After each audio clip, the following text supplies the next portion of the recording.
Wolfless Omega, asked to shift as a joke at the trial. But her transformation left Alphas frozen. "If she has no wolf, she has no soul," Sibylla whispered, her voice carrying through the silent, cavernous hall like a poisoned dart. "Look at her. She is empty space in the shape of a woman." The laughter didn't roar. It rippled, cruel and sophisticated, among the velvet-clad elite of the High Council. In the center of the obsidian floor, Hadley Greymore stood alone, her knees trembling against the cold stone. She didn't look at the high dais where Alpha Ivar Stonebloom sat, his face a mask of bored stone. Nor did she look at the executioner's blade resting ceremonially against the wall. "Come now, Hadley," the Alpha's voice rumbled, not mocking, but terrifyingly indifferent. "Entertain us. Show us the beast that refuses to breathe." Hadley closed her eyes. They wanted a parlor trick. They wanted the broken girl to break a little more. But deep in the marrow of her bones, something that had been sleeping for 22 years finally opened a gold-flecked eye. And it was angry. The winter in the Greymore distinct was not just a season. It was a sentence. The wind howled through the cracks of the servants' quarters, a sound that mocked Hadley every night. The wind had a voice. The trees had a voice. Even the lowest scullery maid could growl and flash amber eyes when frustrated. Everyone had a voice, except Hadley. At 22, Hadley Greymore was a genetic ghost. In a society where hierarchy was dictated by the strength of one's shift and the potency of one's pheromones, Hadley was an anomaly. She was an Omega, technically, but even Omegas could shift. They were soft, nurturing wolves. Hadley was nothing. The null, they called her behind her back, the empty cup. "Move it, Wolfless." Hadley stumbled as a heavy shoulder checked her into the rough-hewn stone wall of the pantry. She gripped the basket of winter root vegetables she was carrying, knuckles white, forcing herself not to drop them. Jocelyn Hardwick stood there, radiant and terrible. Jocelyn was a beta, but she carried herself with the arrogance of an alpha because she was Sibylla Crestthorne's right hand. And Sibylla was the future. Or so everyone said. "The alpha is arriving within the hour," Jocelyn sneered, flicking a piece of lint off Hadley's grey woolen shoulder. "Try to keep out of sight. It offends the guests to see the defects on display."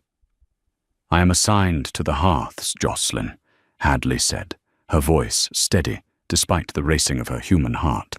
"I have to be in the great hall to keep the fires fed." "Then be invisible," Jocelyn snapped. "If Ivar Stonebloom sees you, he might mistake you for a stray human and snap your neck just to save us the food you eat." Hadley watched her leave, the heavy oak door slamming shut. The threat wasn't entirely empty. Ivar Stonebloom was the alpha of the Stonebloom Pack, the ruling body of the Northern Alliance. He was coming for the trial of Ascension, a decennial event where the pack hierarchies were challenged, solidified, or shattered. It was a time of violence and revelry. Hadley adjusted her apron and moved toward the kitchens. She knew the stories about Ivar. They said his wolf was a creature of nightmare, black as pitch and twice the size of a normal man. They said he had no mate because no she-wolf could withstand the intensity of his bond. "Don't listen to the vipers, child," a raspy voice came from the chopping block. It was Wendelane Fairvale, the oldest cook in the Greymore estate. She was an elder, half-blind, whose wolf had long since retired to the back of her mind, leaving her with a sharp tongue and sharper wisdom. "They are just nervous," Wendelane said, slicing a turnip with lethal precision. "The trial makes monsters of men and fools of women. Sibylla is terrified she won't be chosen as mate of the year. She needs someone to kick to feel tall." "I'm easy to kick," Hadley murmured, picking up a heavy iron poker to tend the stove. "I don't bite back." "You don't bite yet," Gwendolen muttered, almost to herself. Hadley paused. I never will, Gwendolen. I'm 22. If the shift hasn't happened by 18, it never happens. I am human in everything but bloodline. Bloodline is a tricky thing, the old woman croaked. Some blood is water, some is oil, and some is liquid fire that waits for the right spark. You keep your head down tonight, Hadley. The air feels heavy. The spirits are restless. Hadley looked out the frosted window. The sun was setting, casting long, bruised shadows across the snow. She felt it too, a headache pressing behind her eyes, a vibration in her teeth. It felt like the air before a lightning strike.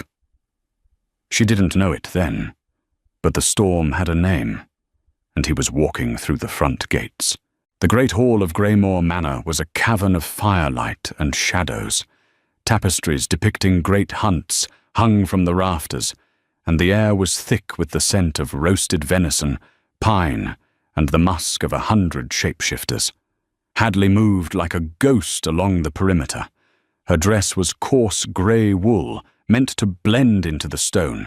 Her job was simple: keep the 3 massive fireplaces roaring to combat the bitter northern chill. She was kneeling at the central hearth, wrestling a massive log into the embers when the room went silent. It was a sudden, suffocating silence, as if all the oxygen had been sucked out of the hall.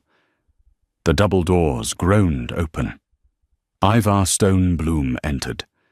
He was larger than life, a towering figure in black leather and fur. His hair was the color of a raven's wing, swept back from a face that seemed carved from granite. A scar ran through his left eyebrow, not marring his beauty, but sharpening it. But it was his eyes that froze Hadley in place. They were not the amber or gold of a typical wolf. They were violet, a deep, unnerving storm purple. He didn't walk, he stalked. Behind him trailed his entourage, including Verity Ashcourt, his beta, a woman with eyes like flint and a reputation for ruthlessness. Hadley tried to shrink into the shadows of the hearth, but the log she was holding slipped. It struck the iron grate with a deafening clang, sending a shower of sparks cascading onto the stone floor. The sound shattered the reverence of the Alpha's entrance. Every head turned. 100 pairs of predatory eyes locked onto the girl in the grey rags kneeling in the soot. Hadley's breath hitched. She froze, waiting for the reprimand, waiting for the Alpha of the Greymore pack to banish her. Ivar stopped. He turned his head slowly, his gaze sweeping over the crowd of finery before landing on Hadley. He didn't look away. For a heartbeat that lasted an eternity, Hadley felt stripped bare.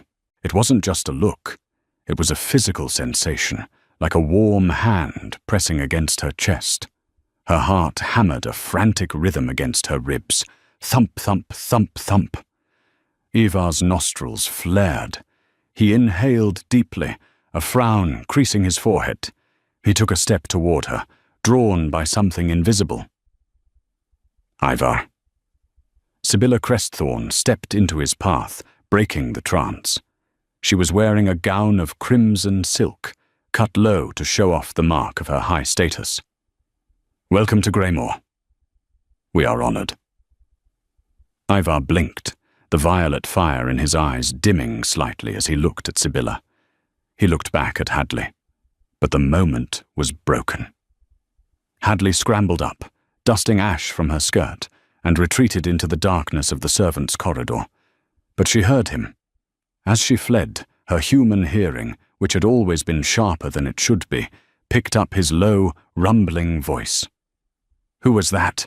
Ivar asked. "Oh, just a servant." Sibylla's voice dripped with dismissal. "A genetic dead end, a Wolfless. Ignore her, my Alpha. She is of no consequence." "Wolfless," Ivar repeated. The word didn't sound like an insult in his mouth. It sounded like a riddle. Hadley leaned against the cold stone of the corridor wall, clutching her chest.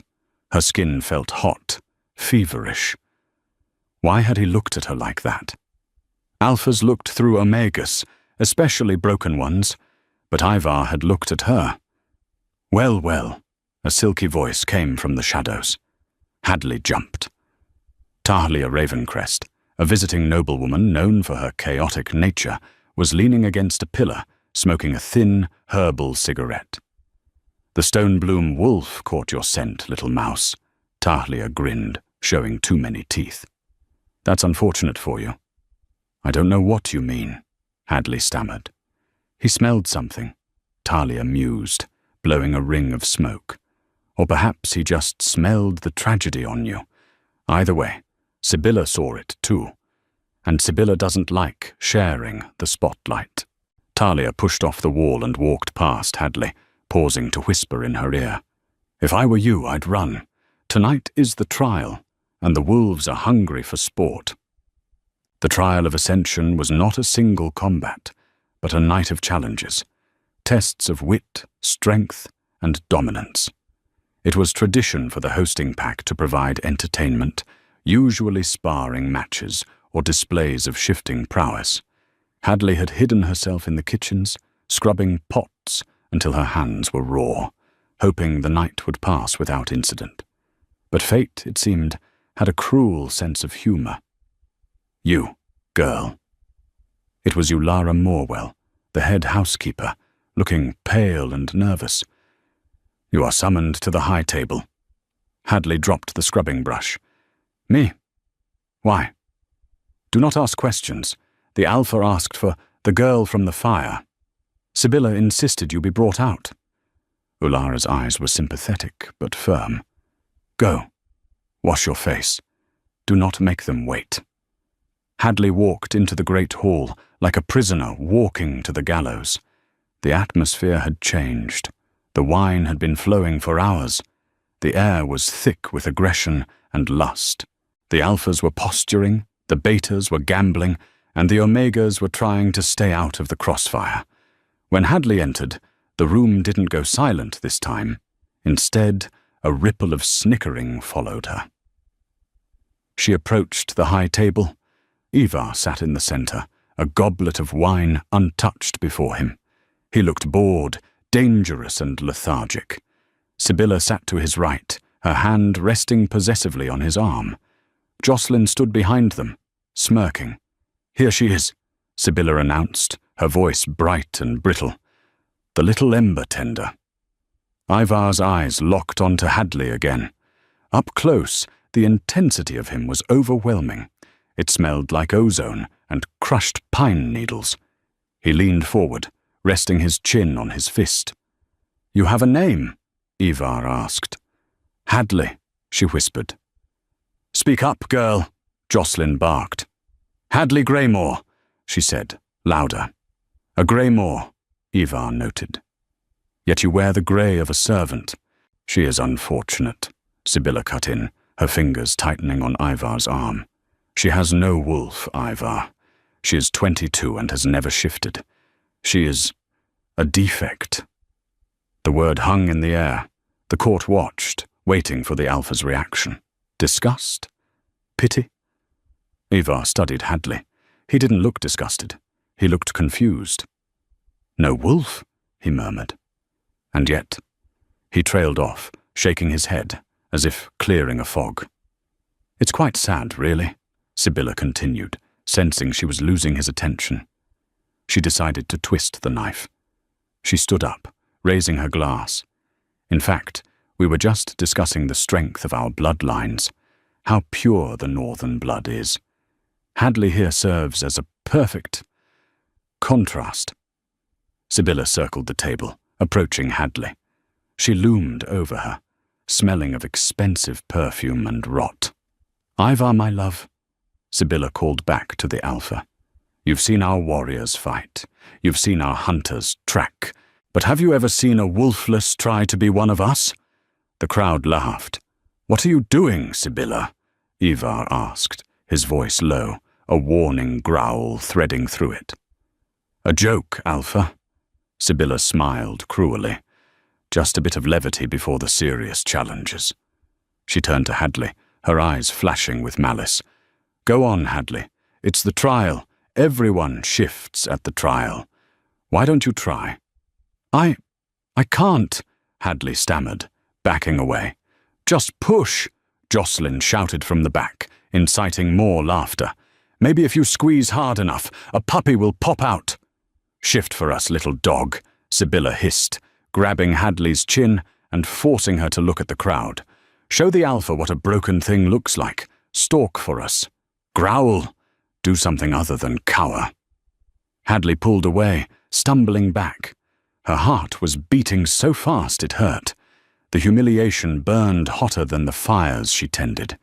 She looked at Ivar, pleading silently for him to stop it. But Ivar was gripping the edge of the table, his knuckles white.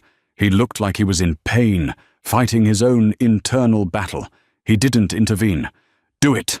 The chant started from the drunken tables. Shift! Shift! Shift!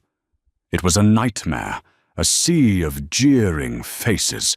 The heat of the room spiked, and then the pain started. It wasn't the dull ache of sadness. It was a sharp, tearing agony in the center of her chest. It felt like a rib snapping. Hadley gasped, doubling over, clutching her stomach. Look, Sibylla laughed. She's pretending. She's acting it out. No, Hadley gasped, falling to her knees. The stone floor cracked under her hand. Cracked. The sound was like a gunshot. The laughter cut off instantly. Hadley screamed, a sound that wasn't entirely human. It was deeper, resonant, vibrating the wine in the goblets. Her back arched violently. The grey wool of her dress tore at the shoulder, not from a shifting muscle, but from a burst of pure kinetic energy. Ivar stood up, overturning his chair. Everyone back, he roared, his voice shaking the rafters. But it was too late. The heat in Hadley's blood reached a boiling point. She didn't feel the familiar sliding of bones she had heard described. She felt expansion. She felt ancient gates unlocking. She looked up, her eyes wide. The amber and brown of her irises were gone. Her eyes were entirely silver, molten, glowing silver. What is that? Jocelyn whispered, the color draining from her face.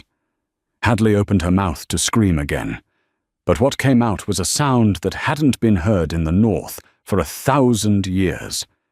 It wasn't a bark, it wasn't a howl, it was a roar, and as the light exploded from her skin, blinding the court, the alpha of the Stone Bloom pack felt his own wolf, the monster, the beast of nightmares, do something it had never done before. It whimpered in submission. The great hall didn't just go silent. It ceased to exist as a place of politics and revelry. It became a cage containing a god. The light that erupted from Hadley Greymoor wasn't the soft gold of a shifting omega, nor the red flare of a warrior alpha. It was the blinding, absolute white of a dying star. The force of it threw Sibylla Crestthorne backward, her crimson dress tangling around her legs as she scrambled across the floor, shrieking, not in mock horror, but in primal terror. Where the girl in the grey rags had knelt, a beast now stood. It was massive. Its shoulder height cleared the high table. Its fur was not merely white, it was crystalline, shimmering like diamond dust caught in a blizzard. But it was the aura that crushed the room. It was a physical weight, a gravity that forced every wolf in the hall, beta, warrior, and elder, to drop to their knees, baring their throats instinctively. Even Ivar Stone Bloom, the alpha of the north, the man who had never bowed to anyone, found his knees hitting the stone. His black wolf, the shadow beast that terrified armies, was scratching at the back of his mind, whining like a pup. "Goddess," his wolf whispered. "Queen." The great silver wolf shook its coat, sending a spray of sparks into the air that hissed as they hit the wine-stained floor. It turned its massive head, fixing its eyes, pools of swirling, molten mercury on Sibylla. Sibylla whimpered, covering her face. "Don't, please," the wolf growled. It wasn't a sound of throat and lung. It was the sound of a glacier cracking. It stepped forward, a single paw the size of a dinner plate, crushing the goblet Sibylla had dropped. Kill her, the crowd expected. Tear her apart. But the silver wolf did not kill. It leaned down, hot breath blowing Sibylla's perfectly coiffed hair into a frenzy, and exhaled a puff of mist that smelled of ozone and ancient ice. It was a dismissal, a judgment. You are beneath slaughter. Then, the wolf looked at Ivar. For a second, the connection snapped into place, a cable of iron and lightning connecting their chests. Ivar gasped, his human hands gripping the tablecloth. He saw intelligence in those silver eyes. He saw Hadley, and he saw a rage so profound it burned him from 10 feet away. With a snort of disdain, the wolf turned. It didn't walk to the double doors. It launched itself. With a movement too fast for the eye to track, it cleared the tables and crashed through the heavy oak and iron-bound doors as if they were made of parchment. Splinters rained down. The cold night air rushed in, extinguishing the torches. The hall was left in darkness, filled only by the sounds of weeping and the stunned, heavy breathing of alphas, realizing they were no longer at the top of the food chain. Ivar was the first to stand. His legs felt weak, his blood boiling with a fever he recognized instantly. "The hunt!" Ivar rasped, his voice unrecognizable. "Kill it!" Jocelyn screamed from under a table, hysterical. "It's a monster! Kill it before it comes back!" "No!" Ivar roared, the command slamming into the pack members and freezing them in place. He vaulted over the table, his violet eyes glowing in the dark. "No one touches her. If she loses a single hair, I will slaughter this entire room." He sprinted toward the shattered doors, shedding his leather and silk, his bones cracking and reshaping mid-stride, until a massive black wolf burst into the snow, howling a song of pursuit that was equal parts apology and obsession. Hadley didn't know she was running. She only knew the song of the earth. The world had changed. It wasn't grey and cold anymore. It was a vibrant explosion of scents. She could smell the sap moving sluggishly in the pine trees. She could hear the heartbeat of a sleeping bear 3 miles away. She felt the snow under her paws not as a chill, but as a texture, crisp, supportive, alive.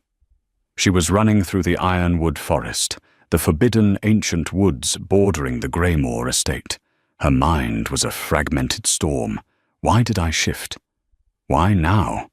The wolf, the entity she shared this body with, didn't offer words.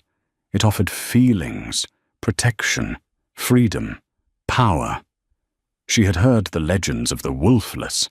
They were usually killed at birth or relegated to servitude. But Wendelane had whispered stories of the primals, wolves so ancient that their blood skipped generations, hiding until it was strong enough to survive the transformation. Hadley slowed near a frozen creek, her sides heaving. She caught her reflection in the ice. The silver wolf stared back. She was beautiful. She was terrifying. Snap! Her ears swiveled. The sound was sharp, a boot on a twig, not a wolf, a human weapon. Hadley spun around, a low growl rumbling in her chest. Emerging from the tree line were 3 figures dressed in white tactical gear, armed with crossbows loaded with silver-tipped bolts. They weren't from Greymore. They wore the crest of the Ashcourt family, Verity's kin. "Target acquired," one whispered. "The abomination." Hadley's instinct was to run, but her wolf planted her feet. No more running. The first bolt flew. Hadley moved before the sound of the trigger release even registered. She didn't dodge. She swatted the bolt out of the air with a paw, the metal clattering uselessly against a rock. The speed was impossible. The hunters froze. "Did you see that?" Hadley didn't wait. She lunged, covering the 30 feet between them in a single bound.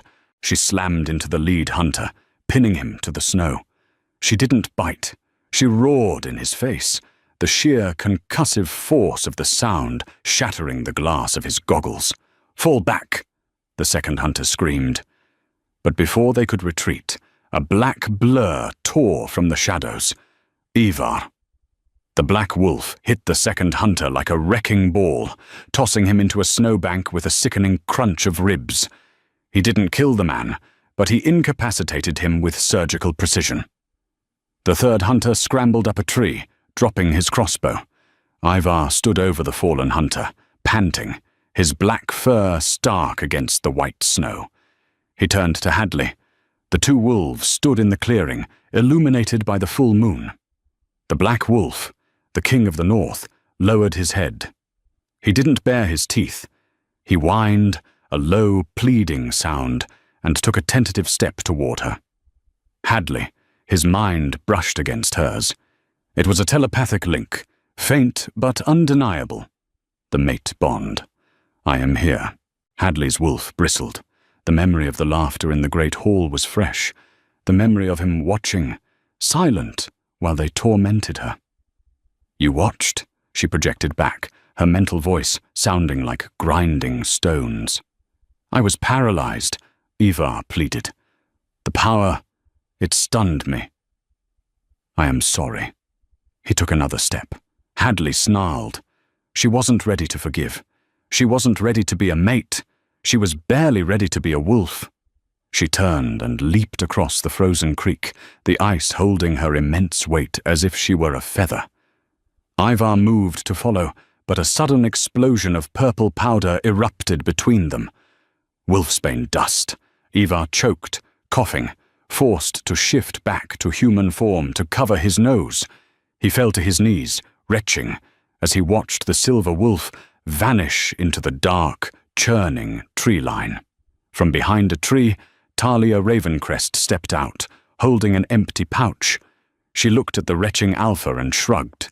"Give her a minute, Stonebloom," Talia said, lighting one of her herbal cigarettes. "If you chase her now, she'll rip your throat out. And honestly, you deserve it." The blizzard came out of nowhere, as if the sky itself was mourning the upheaval of the night. Hadley had shifted back. The adrenaline had crashed, leaving her shivering, naked and human, huddled under the roots of a massive, upturned oak tree. The magic of the shift had healed the old aches of her body, but the cold was a new enemy. She wrapped her arms around herself, teeth chattering. "Stupid," she muttered. "Stupid wolf, you run away without a coat. Here."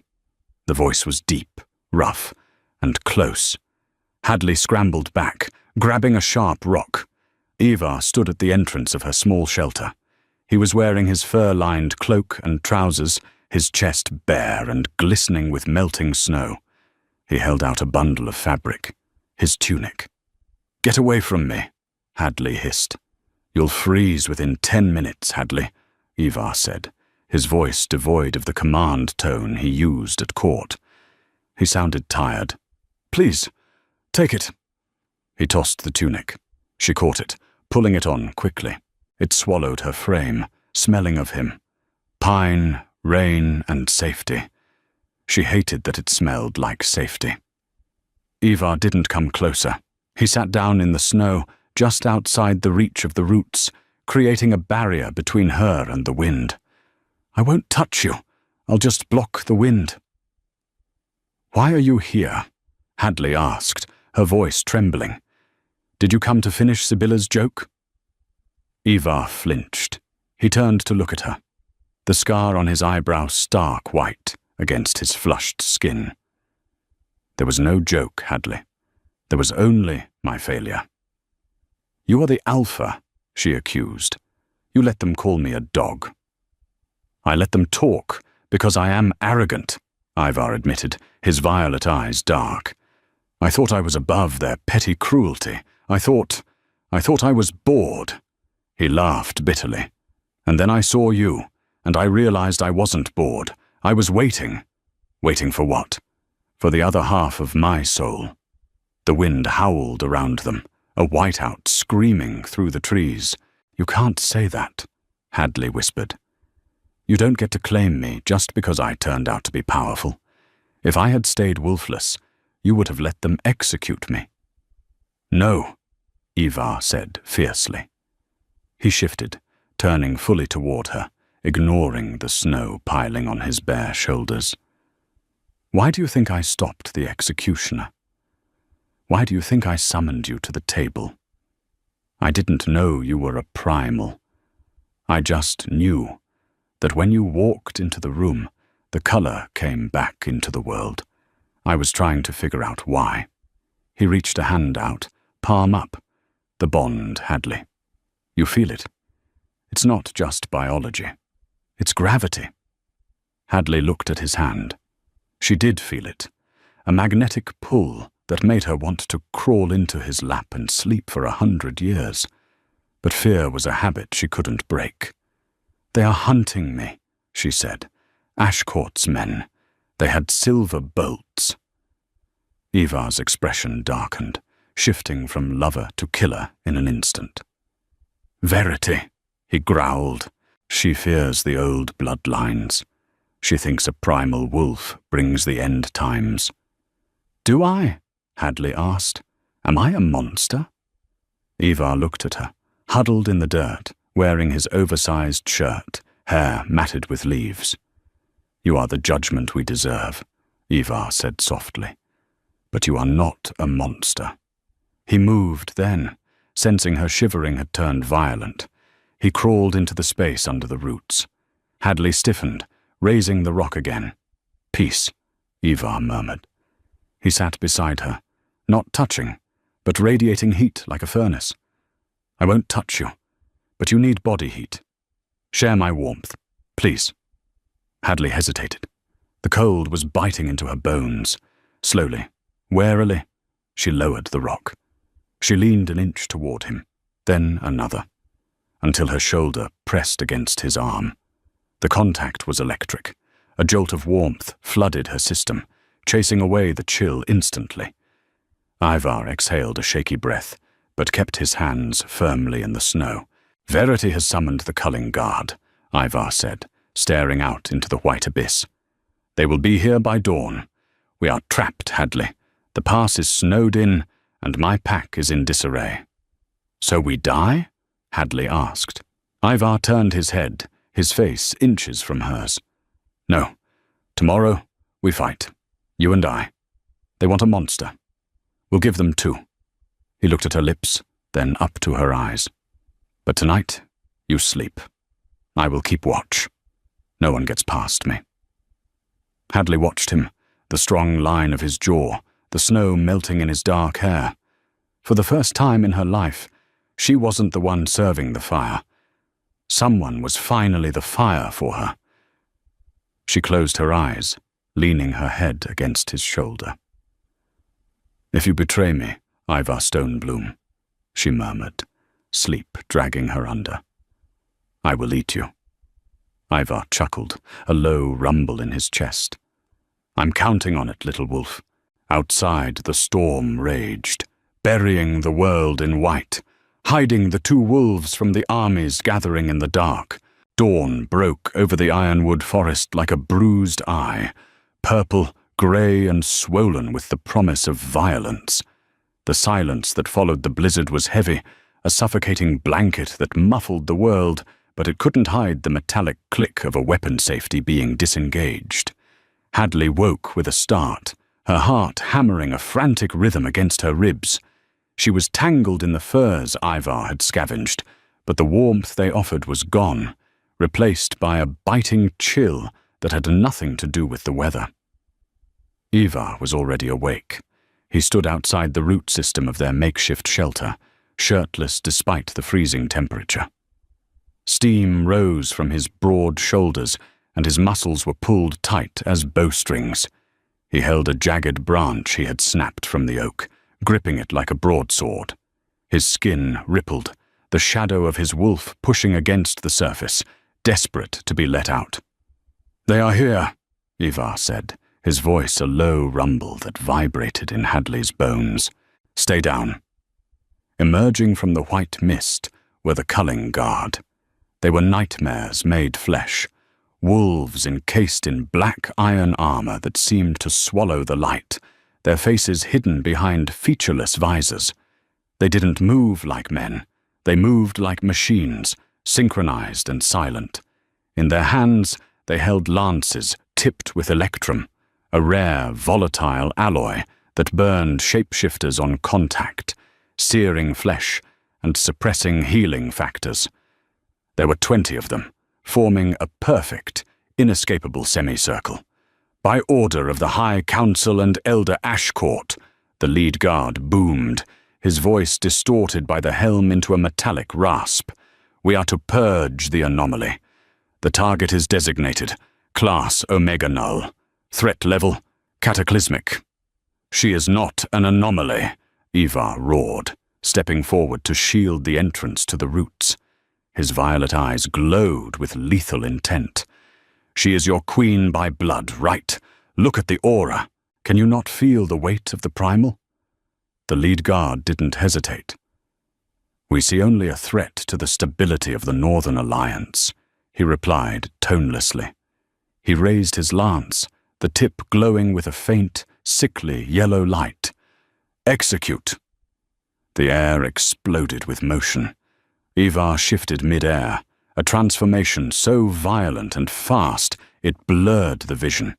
The black wolf tore through the remnants of his human pants, crashing into the front line of the guards with the force of a wrecking ball. He was a whirlwind of shadow and fury, snapping the shaft of the first lance with his jaws and sending the wielder flying into a tree with a sickening crunch. But there were too many of them. Hadley scrambled out from the roots, her breath catching in her throat. She watched as the guards coordinated their attack, using their shields to box Ivar in. They were disciplined, ruthless. "Hadley, run!" Ivar's voice echoed in her mind, strained with pain. He lunged for a guard on his left, but another struck him from the right. An electrum lance grazed his flank, sizzling against his fur. Ivar yelped, a sound that tore through Hadley's heart, and stumbled. The smell of burning fur and ozone filled the clearing. They are going to kill him. The realization hit her with the force of a physical blow. They are going to kill him because of me. Panic clawed at her throat. She tried to reach for the silver wolf, to call upon that godlike power she had felt the night before. But fear was a heavy chain. What if I can't control it? What if I kill Ivar too? Another lance struck home, piercing Ivar's shoulder. The black wolf went down to one knee, snarling, blood staining the pristine snow bright red. The sight of his blood snapped the chain. It wasn't a shift this time. It wasn't a physical transformation of bone and fur. It was something older. It was a command, written in the code of her DNA. Hadley didn't drop to all fours. She stood tall, her spine straightening, her human hands clenching into fists at her sides. She opened her mouth to scream, but it wasn't a scream of terror. It was a frequency, a resonant hum that shook the icicles from the trees. "Kneel." The word wasn't spoken. It was blasted psychically outward, a shockwave of pure alpha dominance. The effect was instantaneous and devastating. The shockwave hit the culling guard like a physical wall.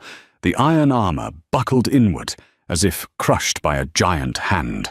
10 guards were thrown backward, their lances shattering in their grips. The snow in a 30-foot radius around Hadley vaporized instantly, creating a perfect circle of dry, dead earth. Her eyes were no longer brown. They were molten silver, glowing with an intensity that made it hard to look at her. She walked forward, her bare feet touching the frozen ground, the air shimmering around her with heat. "You dare!" she whispered, her voice layered with the growl of the beast, echoing as if two beings spoke at once. "You dare hunt mine?" The lead guard, struggling to his feet, raised his shattered lance. "Monster!" Hadley raised a hand, She didn't touch him. She simply swiped her fingers through the air.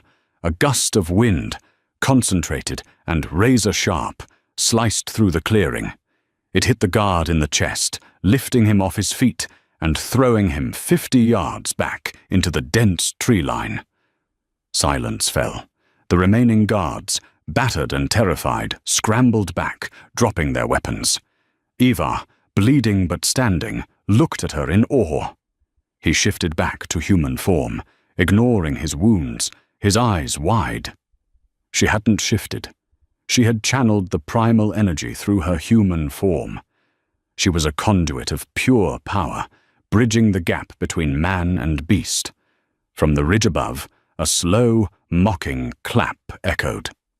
Talia Ravencrest stood there, silhouetted against the rising sun. She was flanked by a dozen warriors from independent clans, mercenaries and outcasts who owed allegiance to no one. She tossed a cigarette butt into the snow and grinned, though her eyes were sharp and calculating. "Well," Talia shouted down, her voice cutting through the tension. "I think that settles the debate on whether she has a soul. Need a ride back to the castle, Your Highnesses? I have a feeling the party is just getting started, and I'd hate to miss the look on Sibylla's face."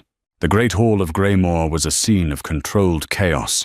The massive oak doors, shattered by Hadley's exit the night before, had been hastily boarded up with rough timber, casting the room into a gloomy twilight.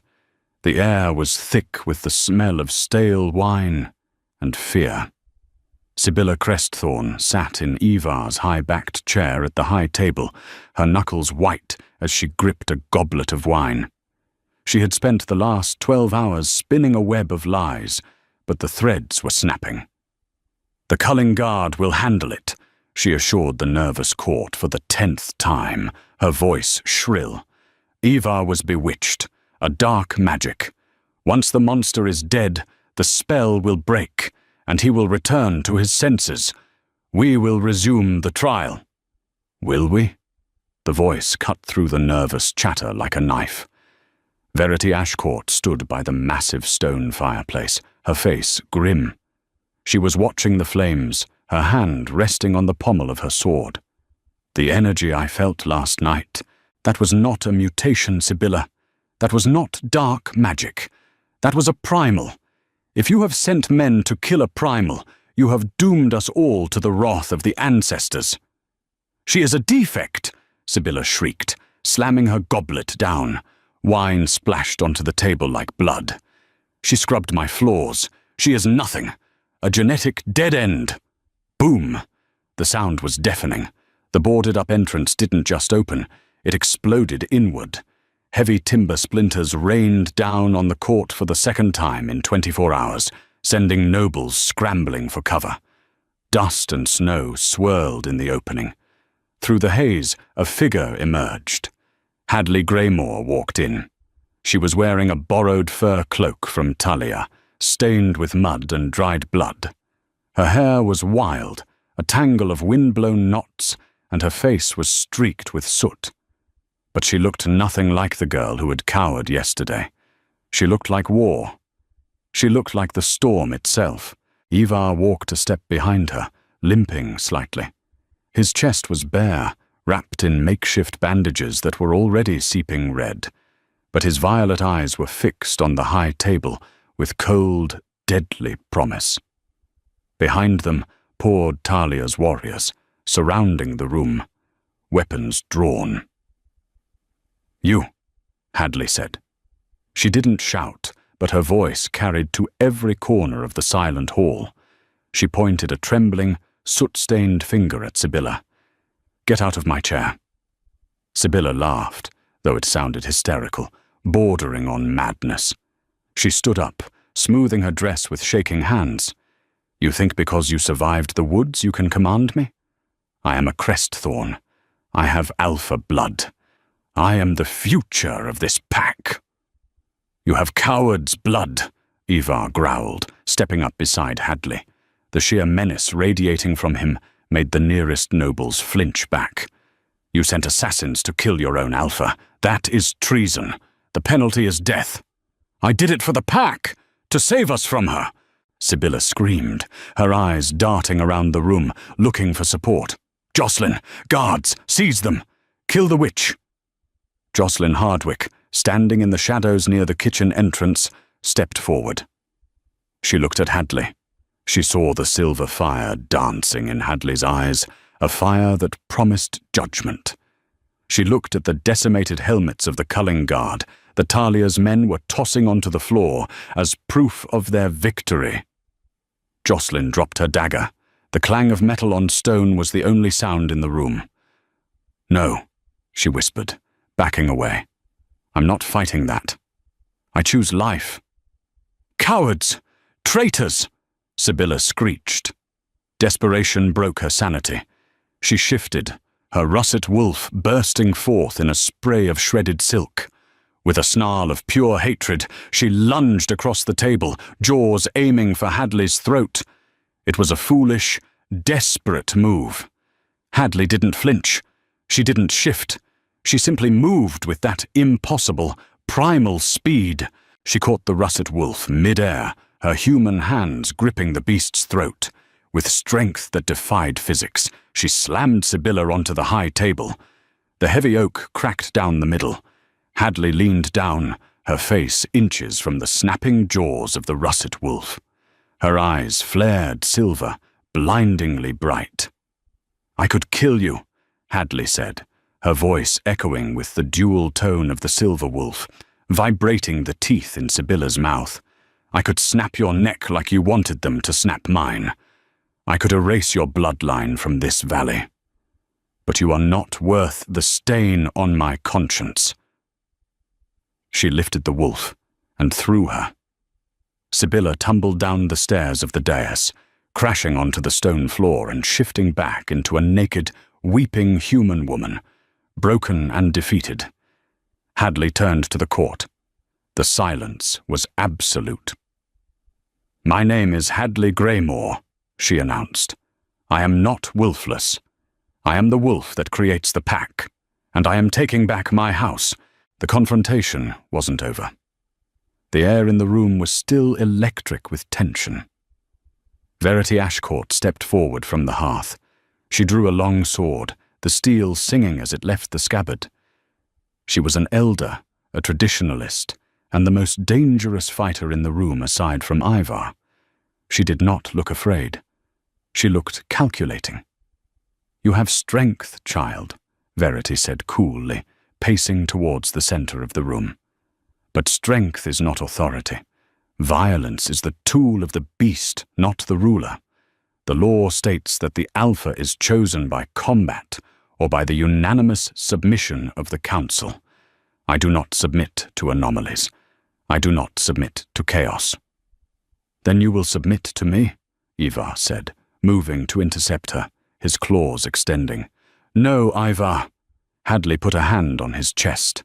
The contact sent a shower of sparks flying between them, grounding her, centering her. "She needs to see. They all need to see." Hadley walked toward Verity. She carried no weapon. She wore no armor. "You fear me because I break your rules?" Hadley said softly. "You think I am chaos because you cannot control me." "I know you are chaos," Verity said, raising the sword into a guard stance. "Prove you can lead, or die." Hadley closed her eyes. She reached deep inside, past the anger, past the fear, past the human girl who had scrubbed floors and eaten scraps. She reached for the core of the silver wolf. It wasn't a monster. It was a guardian. It was the spirit of the North itself, cold, unyielding, but life-giving. She didn't shift. She simply unfolded. She released her aura, not as a weapon to crush, but as a blanket to cover. She pushed her dominance out, filling every corner of the room, soaking into the stone walls. It was heavy, like a weighted blanket of lead. It forced the air from lungs. It pressed down on the instinctual brain of every wolf present. It was the feeling of standing before a god. The pressure was immense. One by one, the alphas in the room dropped. Not out of fear, but because their wolves compelled them to bow before the prime. It was biology. It was irresistible. Jocelyn knelt, pressing her face to the floor. Talia knelt, a look of reverence replacing her usual smirk. Even the servants in the back, the Omegas and Betas, knelt. Verity Ashcourt stood trembling, the sword shaking violently in her hand. Sweat beaded on her forehead as she fought her own biology. Her wolf was screaming at her to submit, to bare her throat, to acknowledge the queen. It cannot be, Verity gasped, her knees buckling. The legends, the white wolf, are true, Hadley whispered, opening her eyes. They were solid silver, devoid of white or pupil. Kneel, Verity.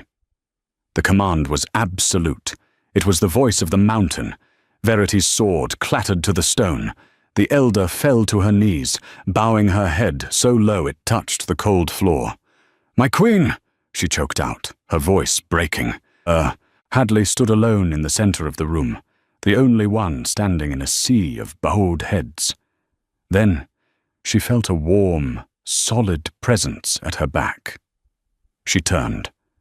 Ivar Stonebloom, the alpha of alphas, the king of the north, the man who had terrified nations, was sinking to one knee.